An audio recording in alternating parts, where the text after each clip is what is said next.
माझं असं मत आहे की त्यांनी राजीनामा दिला, चांगली गोष्ट आहे. त्यांनी पहिलंच द्यायला पाहिजे होता राजीनामा.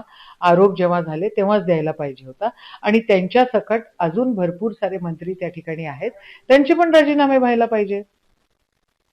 दीपक केसरकर आणि यांचं पण नाव तर दीपक केसरकर त्या ठिकाणी होते, त्याच्यामध्ये 7-8 मंत्री आहेत, चंद्रकांत दादांचं नाव त्या ठिकाणी येत आहे.